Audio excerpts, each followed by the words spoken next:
প্রিয় দর্শক, যুদ্ধের ডামাডোলের মাঝেই এবার যুদ্ধবিরতির একটা আভাস পাওয়া যাচ্ছে। এটা তো গতকালই আপনাদেরকে জানিয়ে দিয়েছি। আর এটা কিন্তু কোনো ছোটোখাটো ইঙ্গিত নয়, স্বয়ং ডোনাল্ড ট্রাম্পের বক্তব্যই বলে দিচ্ছে যে পরিস্থিতি বদলাচ্ছে।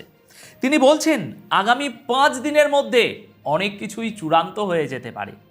এর সোজা অর্থ হলো ইউনাইটেড স্টেটস বা আমেরিকা এই যুদ্ধকে দীর্ঘায়িত করার মুডে নেই। আর ময়দানে তারা যে ধাক্কাগুলো খেয়েছে সেটাই এই সুপার পাওয়ারকে তাদের প্ল্যান বদলাতে বাধ্য করেছে। এর পাশাপাশি এই যুদ্ধবিরতির ক্ষেত্রে তুরস্ক এবং পাকিস্তানের মতো দেশগুলোর একটা গুরুত্বপূর্ণ ভূমিকাও আজ সামনে এসেছে, যা আমি এই ভিডিওতে আপনাদের জানাবো। অন্যদিকে ইরান ঠিক কী ধরনের পাল্টা আঘাত করেছে এবং সেই আঘাত কিভাবে পরিষ্কার বুঝিয়ে দিয়েছে যে আমেরিকা কেন পিছু হটল, সেটাও আমি আপনাদের বলবো। এর থেকে আপনারা বুঝতে পারবেন ইরানের পজিশন ঠিক কতটা মজবুত। অর্থাৎ একদিকে যুদ্ধ, অন্যদিকে চুক্তি, আর তৃতীয় দিকে যুদ্ধবিরতির চেষ্টা, সব কিছু একসঙ্গে চলছে। তাহলে আসুন একে একে এই সবকটি বিষয় খুব সহজভাবে বিস্তারিত বুঝে নিই। দর্শক, 4টি গুরুত্বপূর্ণ খবরের একটা দারুণ বিশ্লেষণ এখন আমি আপনাদের সামনে তুলে ধরতে যাচ্ছি। আর এখান থেকেই শুরু হচ্ছে আমাদের আজকের পর্ব। প্রথম খবর, ইরানের সাহসের কাছে আমেরিকা যেন কাবু হয়ে গেছে।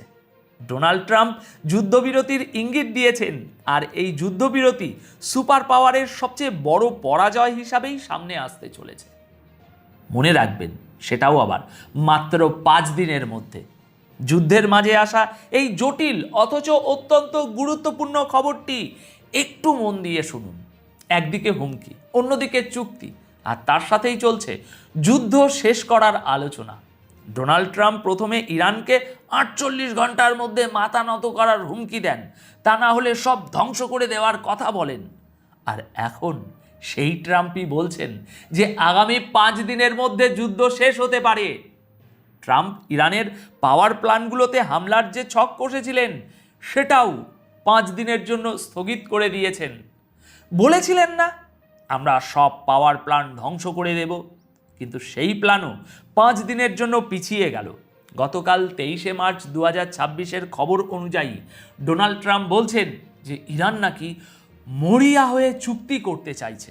অর্থাৎ ইরান বলছে যে দয়া করে বাবুমশায়েরা সিজফায়ার করে নাও। আর এই চুক্তি নিয়ে গতকালই আলোচনা হয়েছে।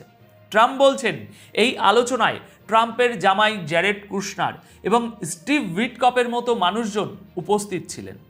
দেখুন, স্টিভ উইটকপ এবং কুশনারের সাথে চুক্তি নিয়ে কথা হওয়াটা একটা বড় বিষয়, কিন্তু এটা একটা অদ্ভুত মিথ্যে যে ইরান মরিয়া হয়ে চুক্তির পিছনে ছুটছে।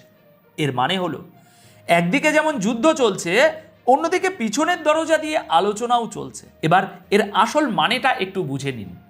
কোনো সুপার পাওয়ার যদি প্রথমে আলটিমেটাম দেয় আর তারপর হঠাৎ করে চুক্তি বা যুদ্ধ থামানোর কথা বলতে শুরু করে, তাহলে এটা স্পষ্ট ইঙ্গিত যে ময়দানে কোনো কিছুই তাদের প্ল্যান অনুযায়ী চলছে না।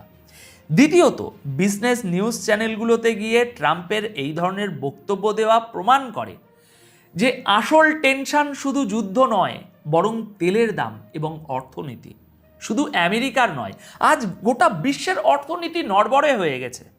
আর সবচেয়ে বড় প্রশ্ন হলো, ইরান যদি সত্যি চুক্তির জন্য তৈরি থাকে, তাহলে এই মিসাইল বৃষ্টি কেন চালিয়ে যাচ্ছে তারা? ইরান তো আগেও চুক্তি চেয়েছিল, তাহলে এই যুদ্ধ শুরু হলো কেন? ডোনাল্ড ট্রাম্প আসলে কি হাসিল করলেন? অর্থাৎ প্রশ্ন এখন একটাই, এটা কি সত্যি যুদ্ধ শেষ হওয়ার সিগন্যাল, নাকি এটা শুধু সময় কেনার একটা চাল যাতে পরবর্তী কোনো বড় পদক্ষেপ নেওয়া যায়? আমি বিষয়টা যেভাবে দেখছি দর্শক, ট্রাম্পের এই বক্তব্য আসলে আমেরিকার পরাজয়ের ডঙ্কা, যা ইতিমধ্যেই বাজতে শুরু করেছে। মিডল ইস্টে আমেরিকার ঘাঁটিগুলোতে ব্যাপক ধ্বংসলীলা চলেছে, আর এই মুহূর্তে সারা বিশ্বে এই যুদ্ধ নিয়ে আমেরিকার ইমেজ বা ভাবমূর্তি একটা ভিলেনের মতো দাঁড়িয়েছে। আর ট্রাম্প সেটা বুঝতে পারছেন। তা না হলে সরকার উৎখাত, ইরানিদের সাহায্য করা, মিসাইল প্রোগ্রাম ধ্বংস করার মতো মিশন নিয়ে চলা ট্রাম্প সেই মিশনকে মাঝপথে ছেড়ে দিয়ে এই ঘূর্ণিপাক থেকে বেরিয়ে আসার কথা কেন ভাববেন? সত্যিটা হলো ময়দানে তাদের বেশ ভালোই ধোলাই হয়েছে, আর সেই ক্ষত তারা কাউকে দেখাতেও পারছে না, আবার লোকাতেও পারছে না। দর্শক, এবার এই যুদ্ধের পিছনে চলা আসল কূটনীতি বা ডিপ্লোম্যাসিটা একটু বুঝে নিন। যেখানে আকাশে মিসাইল উঠছে, সেখানে পর্দার পেছনে সময় কেনা হচ্ছে। ডোনাল্ড ট্রাম্পের হঠাৎ করে যুদ্ধ শেষ করার যে বয়ান এসেছে, তার পেছনের একটা বড় কারণও সামনে